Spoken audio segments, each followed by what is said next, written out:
Hello students, आज जो है हम क्वेश्चन 12 जो डिस्कस करेंगे एग्जामिनेशन पॉइंट ऑफ व्यू से बहुत बहुत बहुत इंपॉर्टेंट है। इसको मार्क कर लीजिए अगर आपके पास बुक है इस वक्त, फर्स्ट ऑफ ऑल। दूसरी बात, आप अलग अलग बुक्स में जैसे आर डी शर्मा या आर एस में इसको देखेंगे तो ये एज ए एग्जाम्पल आपको मिल जाएगा और अलग अलग तरीके से सॉल्व किया हुआ है। दो मेथड मैं भी बता दूंगी यहाँ पे कि आपने कैसे करना है, बट पहले इजी मेथड करते हैं।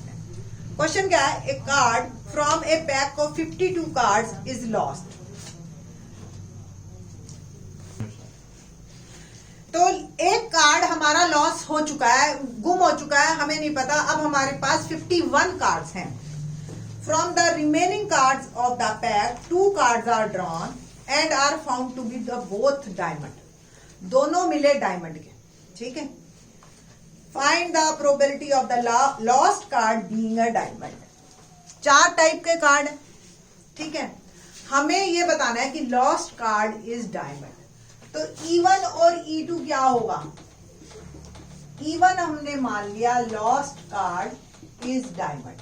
जो हमारी पैक ऑफ कार्ड्स में एक लॉस्ट हुआ कार्ड वो डायमंड का है, और एक हमने मान लिया lost card is non diamond, diamond वाला नहीं। किसी किसी बुक में E1, E2, E3, E4 4 बना रखे हैं। Lost card is diamond, lost card is spade, lost card is जो आपका हार्ट, और लॉस्ट कार्ड इज जो है नेक्स्ट हमारा एक हार्ट हो गया, स्पेड हो गया, डायमंड हो गया और क्लब, ठीक है। ये ऐसे आप 4 बना देते हैं, बट हम 2 बना के चलेंगे, 4 वाला भी इसके बाद में कर दूंगी। प्रोबेबिलिटी ऑफ E1 क्या होगा? सपोज सिंपल 10th का क्वेश्चन है कि एक पैक ऑफ कार्ड में एक कार्ड डायमंड का लॉस्ट होने के कितने चांसेस है। टोटल डायमंड के कितने कार्ड होते हैं? 13। प्रोबेबिलिटी हो गई 13/52, यानी कि 1/4। Probability of E2, non diamond कितने होते हैं? ऑब्वियस, बाकी 39 है ना। 39/52 और ये हो गया 3/4। एक कंडीशन, इसके बाद 51 पैक ऑफ कार्ड्स में से हमने 2 कार्ड निकाले। 2 cards are drawn, 2 cards are drawn and they are diamond, they are from diamond sign, है ना। अब बात करते हैं प्रोबेबिलिटी ऑफ A/E1। E1 पहले एक गड्डी के अंदर 51 कार्ड्स थे। एक जो है डायमंड का ही कार्ड हमने मान लिया कि वो ही गुम हुआ है पक्का, और उसके बाद 2 कार्ड निकले हैं, ठीक है। तो 51 में डायमंड के अब कितने रह गए? 12 डायमंड, है ना, क्योंकि एक जो है हम ये मान के चल रहे हैं कि वो डायमंड का ही गुम हुआ है, और 39 नॉन डायमंड, है ना। नॉर्मली अगर हम केस निकालें, क्वेश्चन ये हो कि 51 कार्ड्स हैं जिसमें 12 डायमंड के और 39 नॉन डायमंड, तो 2 कार्ड गुम होने के कितने चांसेस हैं, या 2 कार्ड डायमंड के निकलने के कितने चांसेस हैं? 12C2 और अपॉन में 51C2। एक तरीका तो ये है C से सोचने का। विदाउट रिप्लेसमेंट है, एक साथ 2 निकालो, या एक निकाल के रख लिया फिर दूसरा निकाला, ठीक है। ये तो है नहीं कि वापस रखा है। ऐसे भी सोच सकते हो, ऐसे भी आंसर निकाल सकते हो, या एक और तरीका सोचने का है। 51 में 12 डायमंड के हैं तो 12/51 पहला कार्ड, अब 11 रह गए, 11/50। ऐसे सोच लो, या इससे भी आप यही पहुंचोगे। देखो कैसे, 12C2 12 × 11 अपॉन 1 × 2, 51 × 50 अपॉन 1 × 2, ऐसे ही करते हैं ना। तो अल्टीमेटली 1 × 2 डिनोमिनेटर का खत्म, 12 × 11 51 × 50। मैं कट नहीं कर रही हूं, एज इट इज रख रही हूं, ठीक है जी। तो पहला मेरा केस बन गया कि जब हमने कहा कि जो लॉस्ट कार्ड था डायमंड का, वो हमारा ऑलरेडी डायमंड का ही लॉस्ट हुआ है, और उसके बाद 2 कार्ड डायमंड के ही निकले। प्रोबेबिलिटी ऑफ A/E2 बताइए कि जब जो लॉस्ट कार्ड है वो डायमंड का नहीं है, ठीक है। इट मीन्स जो 51 कार्ड्स हैं उसमें अब ऑलरेडी 13 डायमंड के बचे हुए, इसका मतलब जब नॉन डायमंड के और 38 नॉन डायमंड है ना, ऐसे ही हुआ। तो फेवरेबल इवेंट्स क्या होंगे, अब तो डायमंड का ही जा रहा है बाहर, दोनों जो कार्ड है ये कंफर्म है कि वो दोनों डायमंड है। 30C2 वो 12C2 था क्योंकि 12 डायमंड के बचे थे, ये 13 बचे और डिनोमिनेटर आपका एज इट इज।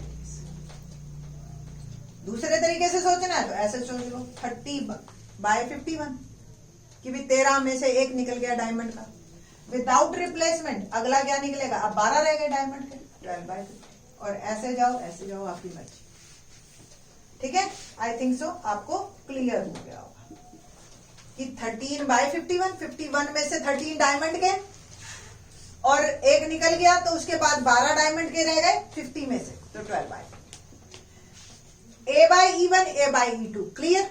नाउ वो कहता है कि क्या प्रोबेबिलिटी है कि lost card is diamond. Probability किसकी निकालनी है हमें, E1, जबकि दो ऑलरेडी हमें ये कंडीशन हमारी ऑलरेडी फुलफिल्ड है, E1/A। ठीक है जी, तो पहले total probability theorem, probability of E1 और A/E1 प्लस E2 और A/E2 और ये वाला मेरी फेवर में, मैं चाहती हूं इसकी प्रोबेबिलिटी निकालना, तो probability of E1 1/4, A/E1 12 into 11 51 into 50। Denominator में ये वाला पोर्शन तो आपका एज इट इज, कोई सॉल्व करने की कुछ भी जरूरत नहीं है, अपने आप देखो सॉल्व कितना आसान होगा। प्रोबेबिलिटी ऑफ E2 3/4 into 13/51 और 12/50। ध्यान से देखिए सबके डिनोमिनेटर में 4, 51 और 50 आ रहा,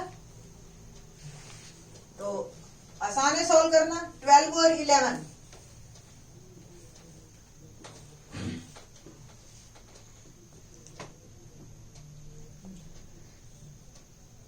5 और 4 200, 51 2 102 है ना, सबके डिनोमिनेटर में यही है। 132/10200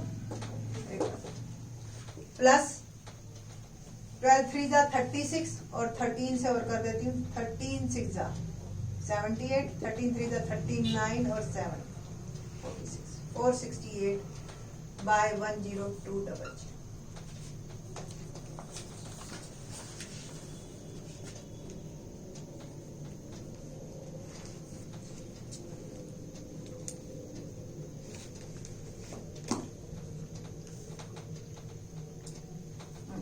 ठीक है, सॉल्व करते हैं। 132/10200 और इसको मैंने सम किया 8 और 2 10 और ये 600 है ना, और ये 10200। डिनोमिनेटर दोनों का कट जाएगा, आंसर आ जाएगा 132/600। और कटता है तो जैसे 4 से कट रहा है, 4 3 12, 4 3 12 और ये 4 1 4, 4 5 20 0, तो 33 3 से फिर कट रहा है 11 और 50, तो 11/50 is my answer. Same question को अगर आप 4 पार्ट में कर लेते हो कि lost card is diamond, lost card is spade and then lost card is, अरे बहुत मेहनत लगेगी वैसे, बस मैं आपको थोड़ा सा हिंट दे देती हूँ। E3 E4 diamond, lost card is diamond spade club और हार्ट। किसी किसी बुक में आपको ये क्वेश्चन ऐसे भी मिल सकता है। ठीक है, तो probability of E1 E2 E3 सारी आपकी सेम हो जाएगी, यानी कि क्योंकि सारे 13 को होते हैं कार्ड्स, तो 1/4 1/4 1/4 और 1/4। फिर A/E1 आपका सेम चलेगा और A/E2 सब जो है आपके इसी तरह से चलेंगे 13/C2, क्योंकि सब सारे केसेस में डायमंड वाले 13 ही होंगे। तो हल्का सा चेंजेस है, आप करना कैलकुलेशन आपकी यही बनेगी ऑलमोस्ट, और आंसर भी सेम निकलेगा। इस तरीके से भी आप इसको सोच सकते हो। मेन बात यह है कि उस वक्त आपके दिमाग में क्या मेथड आता है। बोथ मेथड्स आर करेक्ट, सिर्फ सेकंड वन जो है ना थोड़ा सा लेंदी हो जाएगा और कोई प्रॉब्लम नहीं आएगी आपकी इसमें। ठीक है जी। क्वेश्चन नंबर करते हैं 13। क्या है 13? Probability that A speaks truth is 4/5। A coin is tossed, a report that a head appears. कितना अच्छा question. The probability that actually there was head. Same example है 21 और ये 2 साल पहले पेपर में आया था, सीबीएसई के पेपर में आया था। ठीक है, तो क्वेश्चन को पढ़िए, देखने में छोटा है। कहता है किसकी प्रोबेबिलिटी निकालनी है? That actually there was head, head आने की। तो probability of head comes out even, head comes, actual में हेड आया, E2, टेल कम्स या नॉन हेड कम्स, ऐसे लिख सकते हो। एक कॉइन जब टॉस होता है तो हेड आने के चांसेस कितने होते हैं? 1/2। और E2 that is also tell आने के भी 1/2।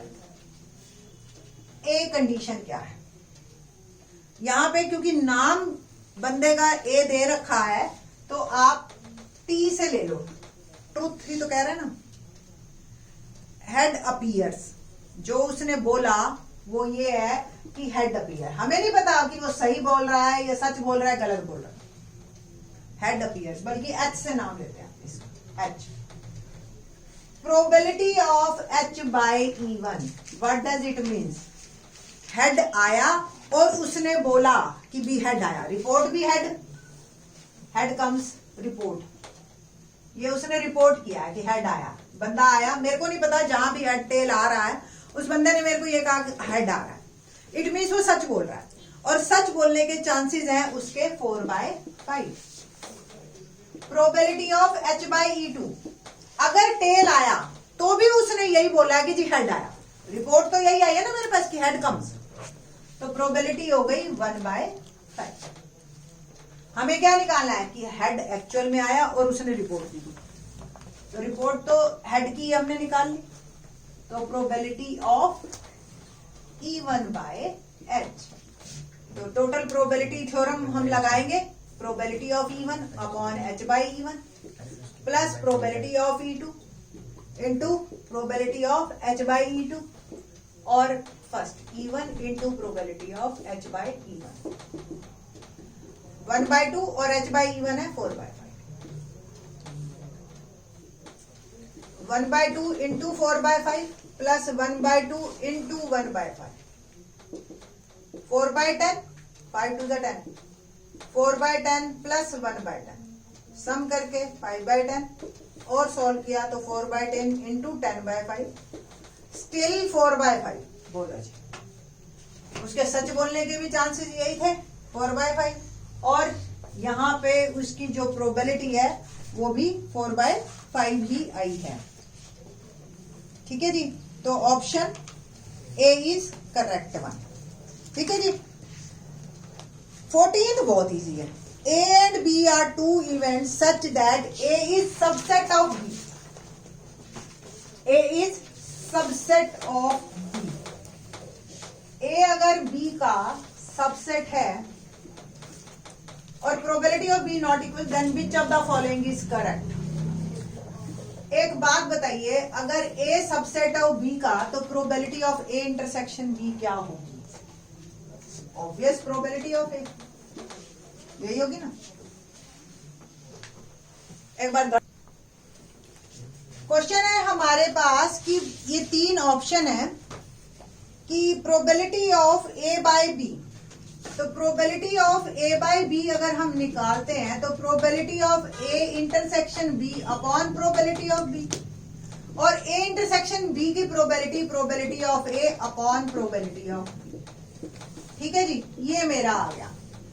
किसी की भी प्रोबेबिलिटी 1 से हमेशा या तो बराबर होगी या इक्वल होगी, है ना, या लेस देन होगी, सॉरी। तो probability of B less than और इक्वल टू 1।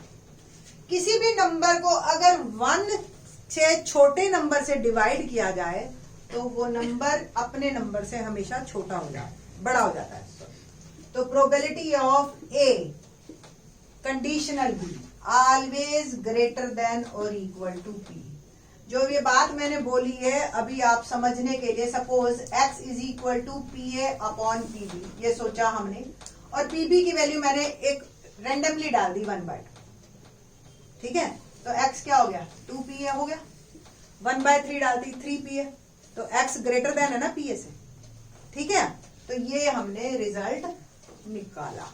तो C option is correct one, ठीक है। होप सो आपको बेस थ्योरम समझ आया होगा। In the next lecture we will do probability distribution. Thanks.